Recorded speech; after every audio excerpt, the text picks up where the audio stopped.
Hello everyone, क्या हाल चाल। सब बढ़िया। चलिए बच्चों, सब अगर बढ़िया हो मस्त तरीके से, तो हमने हमारे पिछले लेक्चर में डिस्कस किया था कि आज हम बात करेंगे न्यूमेरिकल्स पर। पिछले लेक्चर में हमने पैरेललोग्राम, ट्रायंगल रूल और polygon law of vector addition के बारे में स्टडी किया है, जिसमें हमने जाना है कि दो वेक्टर को जब जब हम लोग ऐड करते हैं तो रिजल्टेंट वेक्टर में हमें क्या क्या कंडीशंस मिल सकती है। ओके, और रिजल्टेंट वेक्टर की डायरेक्शन, उसका मैग्नीट्यूड हम कैसे कैलकुलेट कर पाएंगे। तो आज के लेक्चर में उसी पर बेस्ड हम कुछ न्यूमेरिकल्स को लेकर आए हैं, जिससे कि आपकी प्रॉब्लम को काफी हद तक सॉल्यूशंस मिल सके। ठीक है, तो चलते हैं हम हमारे क्वेश्चंस की ओर। चैनल को लाइक शेयर सब्सक्राइब आप जितना ज्यादा हाई स्पीड में कर सकते हैं, बुलेट ट्रेन की तरह आप उतनी कोशिश करिए और लाइक शेयर सब्सक्राइब जरूर कीजिए। चलिए, तो क्वेश्चन नंबर फर्स्ट आपके सामने है। ठीक है, पूरे 1 करोड़ का स्क्रीन पे हमने इसको आपके लिए शो कर दिया है। भले ही आपको 1 करोड़ मिले नहीं, ठीक है, लेकिन काम तो है, 1 करोड़ का क्वेश्चन है हमारा है। चलो बच्चों, इसमें हमें रिजल्टेंट वेक्टर फाइंड करना है। और रिजल्टेंट वेक्टर के बारे में आपको मैं बता दूं, आपको एक लाइन याद करनी है कि जब जब रिजल्टेंट वेक्टर की मैग्नीट्यूड हम कैलकुलेट करेंगे, so R square is equal to होगा वो A square plus B square into 2 A B cos theta.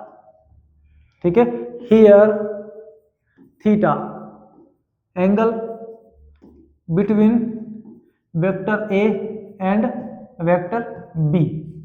Okay, और जो आर है वो रिजल्टेंट वेक्टर का मैग्नीट्यूड यहाँ पर रिप्रेजेंट करेगा। डन है। चलिए, तो इतनी बात आपको समझ में आ चुकी होगी। पिछले लेक्चर में हम ये पूरी डिस्कशन कंप्लीटली कर चुके हैं। तो आज का ये पहला न्यूमेरिकल जो आपके सामने है, 2 forces of 8 Newton and 6 Newton. 2 force है आपके पास। एक को हमने F1 कंसीडर किया 8 न्यूटन, दूसरे को हमने F2 कंसीडर किया 6 newton. Are acting at a point in east and north direction. East and north, एक अगर ईस्ट में है तो दूसरा कहाँ है, यहां से नॉर्थ में है। ठीक है, बड़ा ही सुंदर दृश्य है हमारे इस ई को लिखने का, उसको बदल दिया हमने। चलिए, तो यहां से देखिए ये 8 कहां पर है, इस डायरेक्शन में, ये रहा इस डायरेक्शन में 8 न्यूटन, और नॉर्थ डायरेक्शन में कौन है, ये 6 न्यूटन। तो इन दोनों का आपको रिजल्ट निकालना है, दो वेक्टर का रिजल्ट। ये रहा फॉर्मूला, सिंबल बदले, तरीका वही हमें इस्तेमाल करना है। ईस्ट और नॉर्थ का जैसे ही वो आपको बोले, एक क्वांटिटी और आपके पास आ चुकी है, और वो क्वांटिटी हमारे पास है angle between A and B. ये दोनों के बीच की एंगल कितनी है, ये 90 डिग्री। तो क्या रखा है आप मैग्नीट्यूड निकालने में, so magnitude is equal to under root of, square लगाएं या अंडर रूट लगाएं, एक ही बात। क्या होगा, F1 square plus F2 square plus 2 F1 F2 cos कितना 90 डिग्री थीटा की जगह पर। So F is equal to under root of 8 का स्क्वायर प्लस F1 किसको लिया हमने 8 प्लस F2 6 का स्क्वायर प्लस 2 इंटू, पहले इंटू तो लगाओ, 2 इंटू 8 इंटू 6, और cos 90 इज इक्वल टू 1। आती है बच्चों आपको, सीख लिया करो ये, cos 90 cos 0 sin 90 sin 0 30 60, ये वैल्यू sin cos 10 की तो कम से कम आपको याद होना चाहिए, तो ही तो इनको आप सॉल्व कर पाओगे। वरना पता लगे कि 90 की वैल्यू हमको नहीं आती है, तो क्या ही सॉल्व करोगे आप फिर इसको। चलिए, तो ये तो 1 हो गया। सो F हो शिट, cos 90 1 कहाँ से होगा, यही गलतियां होगी हमारे साथ। cos 90 इज इक्वल टू बेटा 0 होता है। कितना होता है बच्चों, 0 होता है। तुम्हारे चक्कर में मैं भी गलती कर देता। तो cos 0 होने पर ये सब कुछ, ये भस्मासुर है, सबको खा जाएगा, सबको खा गया है। क्या बचा अपने पास, अपने पास बचा है 8 स्क्वायर प्लस 6 स्क्वायर ओनली। और ये सब जानते हैं, किसी अंधे से भी पूछोगे आप तो 8 का स्क्वायर 64 बताएगा, और 6 का स्क्वायर 36 बताएगा, और इन दोनों का जो एडिशन है वो 100 बताएगा। और 100 का रूट आप सबको मालूम है वो है 10 न्यूटन। ठीक है। तो यहां से 10 न्यूटन ये रहा वो फोर्स, जिसका मैग्नीट्यूड आपने क्या कर लिया, कैलकुलेट कर लिया। अगर एक ऑब्जेक्ट पे 8 न्यूटन ईस्ट में खींचो उसे, 6 न्यूटन उसे नॉर्थ में खींचो, तो वो जाएगा किधर, नेट फोर्स उस पर काम करेगा F इक्वल टू 10 न्यूटन। वो उठ के ऐसे रॉकेट की तरह भाग जाएगा यहां से। चले बच्चों, ठीक है। डायरेक्शन पता करने के लिए 10 अल्फा, और 10 alpha is equal to perpendicular upon base, ये परपेंडिकुलर ये बेस 6/8। ओके, अब कर लेना 10 इनवर्स 6/8 किधर होगा, ये नॉर्थ ईस्ट डायरेक्शन, ये नॉर्थ ये ईस्ट डायरेक्शन, तो नॉर्थ ईस्ट डायरेक्शन में ये इतने एंगल पर होगा। डन। चलिए बच्चों, हो गया, ये हो गया तो कोई बात ही नहीं। अगले क्वेश्चन पे आते हैं हम। सुन राधिका दीवानी, अगला क्या है हमारा, चलो। The magnitude of resultant of two vector moduli 12 and 5 unit is 13, find the angle between them. अब हमको दे दिए गए हैं एक वेक्टर का मैग्नीट्यूड 12 यूनिट, दूसरे वेक्टर का मैग्नीट्यूड 5 यूनिट, ओके। और इन दोनों से जो रिजल्ट मिला है वो रिजल्ट हमें दिया गया है 13 यूनिट। और आपसे बच्चों पूछ लिया है बताओ जरा एंगल कितना है इन दोनों के बीच, तो वो एंगल निकाल लेते हैं हम। तो रिजल्टेंट वेक्टर का फॉर्मूला अप्लाई कर देते हैं, R square is equal to A square plus B square plus 2ab cos theta. यही थीटा अपने को फाइंड करना है। एंगल बिटवीन देम मतलब इन दो वेक्टर के बीच का एंगल पूछा है उसने, रिजल्टेंट कौन कितने एंगल पर है वो नहीं। तो r 13 है, 13 स्क्वायर, ए 12 है, 12 square, 5 square plus 12 into B 5 into cos theta 169 144 25, okay. 12 5 जा 60, 62 जा 120 cos थीटा 169, ये 169 उठ के इधर आए तो 169 minus 169 is equal to 120 cos theta 0। तो ये 120 cos थीटा 120 भी इधर जाएगा तो क्या मिलेगा आपको 0। So cos theta is equal to 0 degree. So cos theta is equal to cos 0 degree. cos से cos को कंपेयर किया तो थीटा इज इक्वल टू कितना मिला 0 डिग्री।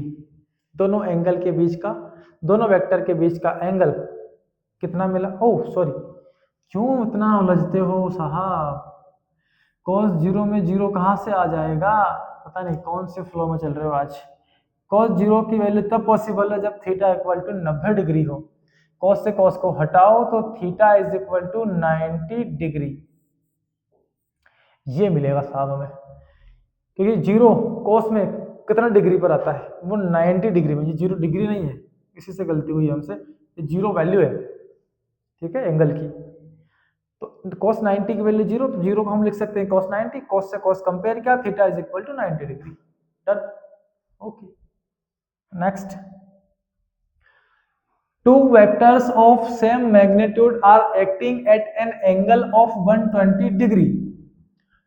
दो वेक्टर एक एंगल 120 डिग्री पर एक्ट करते हैं, सेम मैग्नीट्यूड वाले, मतलब ए वेक्टर जितना है उतना ही वेक्टर बी है, और दोनों को हमने कंसीडर कर लिया, ए इनका मैग्नीट्यूड है। Find the magnitude of their resultant, तो रिजल्टेंट का मैग्नीट्यूड कितना होगा वो फाइंड करेंगे। तो resultant square is equal to A square plus formula है B square plus 2ab cos theta.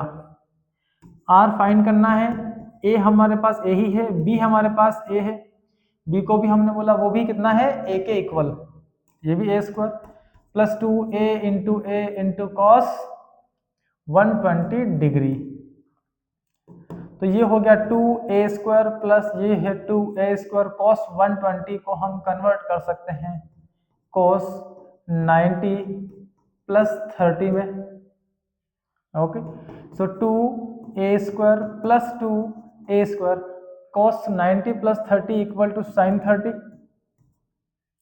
Then resultant vector is equal to 2a square plus 2a square into, अब 90 plus 30 में कहाँ जा रहे हैं हम, 90 प्लस, यहाँ पर है सर, ये एंगल 90 डिग्री है और इधर जाएंगे तो थीटा प्लस 90 मिलेगा, तो ये 90 डिग्री इस तरफ, यहाँ पर साइन कॉस की वैल्यू, साइन कोसेक की वैल्यू पॉजिटिव होती है, और यहीं पे हमारे पास क्या है कॉस, यहाँ पर केवल साइन और कोसेक इन दोनों की वैल्यू पॉजिटिव होती है, बाकी सब नेगेटिव होते हैं, तो मुझे यहाँ एक माइनस साइन भी लगाना पड़ेगा, cos 90 plus 30 equal to minus sine 30, तो ये जो वैल्यू हमको मिली यहाँ पर साइन 30 की, वो कितनी होगी, वो होगी माइनस में 1/2, साइन 30 इक्वल टू 2 से 2 कैंसिल, माइनस यहाँ पहुंचा, तो result square equal to 2a square minus a square, so R square is equal to कितना मिला हमें, ओनली a स्क्वायर, तो रिजल्ट भी कितना मिला, ओनली a, ओके, रूट लगेगा, कैंसिल हो जाएंगे यार, पावर से पावर कंपेयर कर ली, r इक्वल टू a, तो magnitude of resultant vector is r equal to a। चलिए अगले क्वेश्चन पे आते हैं, what will be the minimum number of forces in a plane so that their resultant will be 0, बहुत भारी question है, क्या कह रहा है ये कि कितने मिनिमम नंबर ऑफ फोर्सेस की आपको रिक्वायरमेंट होगी किसी प्लेन पर उसका नेट रिजल्टेंट 0 लाने के लिए, तो क्या रखा है इस दुनिया में, ये कोई प्लेन है या कोई बॉडी है, इस पर एक फोर्स यहां से लगा दो F, और दूसरा फोर्स ठीक इसके ऑपोजिट यहां से लगा दो, ठीक है, या फिर आपकी इच्छा हो तो एक फोर्स यहां से लगाओ, एक फोर्स यहां से लगा दो, दोनों इक्वल और अपोजिट, तो कम से कम अगर आप 2 फोर्स किसी बॉडी पर लगा दें तो नेट रिजल्ट कितना आ जाएगा, 0, कम से कम 2, उससे ज्यादा आप लगा दो कोई दिक्कत नहीं है, so minimum 2 forces are required, तो कम से कम 2 फोर्स हमें लगाने होंगे, तब जाके आप उस बॉडी के ऊपर, उस प्लेन पर रिजल्टेंट वेक्टर को क्या कर सकते हैं, 0 कर सकते हैं, 2 से ज्यादा आप 4 लगा दें तो भी रिजल्ट कितना है, 0, हमसे मिनिमम पूछा था इसीलिए मिनिमम हमने बता दिया। चलिए अगले क्वेश्चन पे आते हैं, अ पार्टिकल साइमल्टेनियसली 2 वेलोसिटीज, उसके पास 2 वेलोसिटी है, 120 मीटर पर सेकंड टुवर्ड्स ईस्ट, तो ईस्ट डायरेक्शन में है उसके पास, ये इस डायरेक्शन यहाँ पर है 120, एंड 50 मीटर पर सेकंड टुवर्ड्स नॉर्थ, और यहाँ से 50 मीटर पर सेकंड टुवर्ड्स नॉर्थ, 2 स्पीड है, what will be the resultant velocity, अच्छा ये जा रहा है तो 120 से ऐसे भाग रहा है और 150 से इस तरफ भाग रहा है, तो रिजल्टेंट क्या होगी, दोनों ईस्ट और नॉर्थ पर है तो परपेंडिकुलर है, तो अंडर रूट ऑफ 120 का स्क्वायर प्लस 50 का square, so r is equal to ये 144 प्लस 5 का स्क्वायर 25 दोनों को ऐड कर लेते हैं, तो रिजल्ट इज इक्वल टू 0 तो ये रहा 0 और 25 और इसको ऐड कर लो तो 169 मिलेगा आपको, और 169 का रूट 13 होता है, 2 जीरो का रूट 1 0 मीटर पर सेकंड, तो रिजल्टेंट वेलोसिटी जो आपको मिली, रिजल्टेंट वेलोसिटी v, वेलोसिटी इसलिए इसको v से रिप्रेजेंट कर देते हैं, ये आपको मिल रही है 130 मीटर पर second in east north direction में, यहां से ऐसे, डन बच्चों, चलो बहुत सिंपल सा अच्छा क्वेश्चन था। अगला बड़े काम का है, the sum of magnitude of 2 vectors acting on a body is 18 newton and the magnitude of their resultant is 12, sum of 2 vector, कौन है 2 वेक्टर पता नहीं, तो हमने लिया ए और बी, दोनों का सम 18 न्यूटन है, and the magnitude of their resultant is 12 Newton. दोनों के रिजल्ट का मैग्नीट्यूड 12 न्यूटन है, ठीक है। If resultant make an angle of 90 degree, resultant vector 90 degree मतलब alpha is equal to 90 degree बनाता है। रिजल्टेंट वेक्टर अगर ये हमारा ए है, ये अगर वेक्टर बी है, तो जो रिजल्टेंट है वो ये वाला वेक्टर है, और ये रिजल्टेंट वेक्टर जो अल्फा बना रहा है, ये अल्फा कितना है 90 डिग्री है, क्योंकि ए के साथ 90 degree. So what will be the value of two forces, ये ए और बी क्या है फोर्सेस, तो इन दोनों की वैल्यू आपको बतानी है, ए कितना है और बी कितना है, ठीक है। करते हैं कोशिश। तो पहला काम तो ये हो गया कि a प्लस बी को सम करेंगे तो ये 18 हमको गिवन करेगा। फर्स्ट इक्वेशन बना लो। अब इस रिजल्ट पे आते हैं, तो रिजल्ट का फॉर्मूला अप्लाई कर दो, R square equal to A square plus B square plus 2ab cos, कितना है एंगल दिया क्या, नहीं दिया, ये थीटा हो गया। रिजल्ट 12 का square A square plus B square plus 2ab cos theta, ये कितना हो गया 144 A square plus B square plus 2ab cos theta. इसके अलावा आप कुछ नहीं कर सकते, तो ये सेकंड आ गया। थर्ड वाली कंडीशन भी लगा देते हैं, कुछ तो मिलेगा alpha. So tan alpha is equal to formula है B sine theta divide by A plus B cos theta. अब यहाँ पर टेन अल्फा कितना है 90 डिग्री, तो ये मिलेगा आपको B sine theta divide by A plus B cos theta. 1090 की वैल्यू कितनी होती है, जीरो नहीं, infinite, is equal to B sine theta divide by A plus B cos theta. इतनी बातें क्लियर है। अब इतनी बातें क्लियर है, आ चुके हैं हम यहाँ पर, तो अब 1 बाय इन्फिनिटी सॉरी इन्फिनिटी को हम कर सकते हैं 1 बाय 0 करके देख लेते हैं। 1/0 is equal to B sine theta by A plus B cos theta. Cross multiply कर लो, इसका मल्टीप्लाई हुआ ए से, तो A plus B cos theta equal to 0।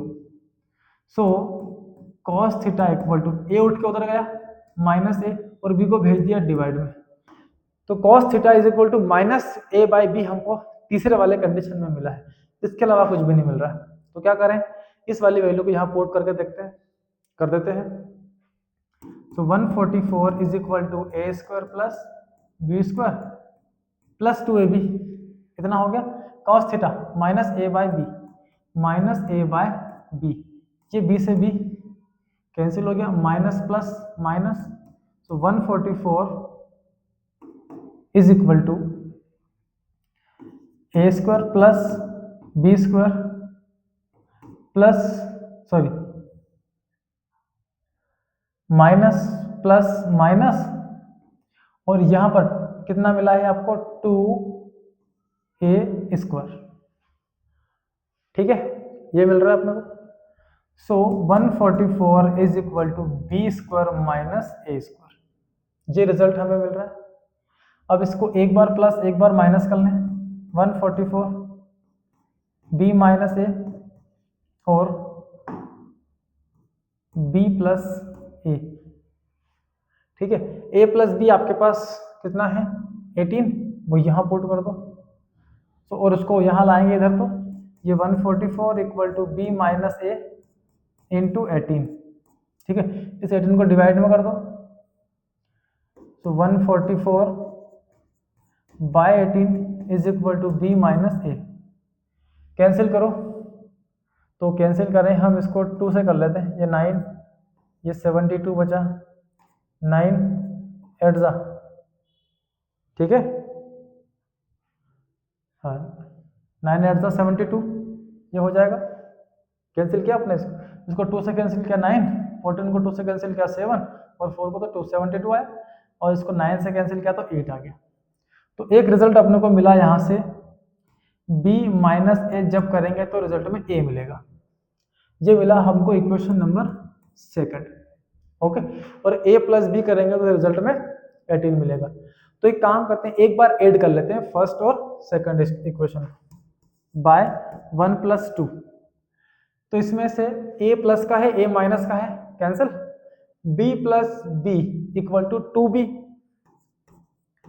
2b equal to 18 plus 8 26, ये 26, so b is equal to 13, 2 से divide कर दो, a कितना यहाँ रख दो, so a plus 13 equal to 18, then a is equal to 18 minus 13, then a is equal to only 5 newton. Okay, और ये 13 न्यूटन, तो a की वैल्यू मिली हमको 5 न्यूटन और b की वैल्यू हमको कितनी मिली 13 न्यूटन। ये है दोनों a और b के वैल्यूज। और आज का ये last question, a plus B equal to R हो, A square plus B square equal to R square हो, then find the angle between A and B. इस समय आपको एंगल फाइंड करना है ए और बी के बीच। तो रिजल्ट है आर का square is equal to A का स्क्वायर प्लस बी का square plus 2ab cos theta. ये थीटा आपको फाइंड करना है, ठीक है। अब a plus B equal to R है, तो यहाँ पे आर की जगह में a प्लस बी, हम अगर लगाएंगे तो क्या मिलेगा, आर को आर रहने दो, मत करो चेंज इसे, ये आर स्क्वायर है, और इन दोनों को हम क्या लिख दें, आर का स्क्वायर, ये आर का square plus 2ab cos theta, इधर गया 0, so 2ab cos theta is equal to 0, then cos theta is equal to 0, so cos theta equal to cos 0 कितने डिग्री पर, 90 डिग्री पर, then theta is equal to कितना, 90 degree. तो दोनों vector के बीच का रिजल्ट कितना मिला आपको, 90 डिग्री मिलता है, ठीक है बच्चों। चलिए, तो आज का ये लास्ट क्वेश्चन था। आज के लेक्चर में हम इतने ही क्वेश्चन पर डिस्कस करेंगे। ऑब्वियस आप लोगों को ये सारे न्यूमेरिकल जो वेक्टर लॉ ऑफ एडिशन पर बेस्ड थे, आप लोगों को समझ में आए होंगे। अगर आपको समझ में आए हैं तो राइट आपके कमेंट बॉक्स में राइट करना बिल्कुल भी ना भूलें। चैनल को लाइक शेयर सब्सक्राइब भी बिल्कुल ना भूलें। अपने दोस्तों से आप इसको शेयर जरूर कीजिए। ओके, मिलते हैं अगले लेक्चर में, जहां पर हम लोग बात करने वाले हैं हमारे रिसोल्यूशन ऑफ वेक्टर पर। एक वेक्टर को रिसॉल्व हम करके उसके कंपोनेंट्स कैसे बनाते हैं, उन पर बेस्ड हमारा अगला लेक्चर होगा, और वो भी काफ़ी ज़्यादा हद तक हमारे लिए इम्पोर्टेंट है, ठीक है। चलिए बच्चों, आज इतना ही, मिलते हैं अगले लेक्चर में। Good luck, good bye.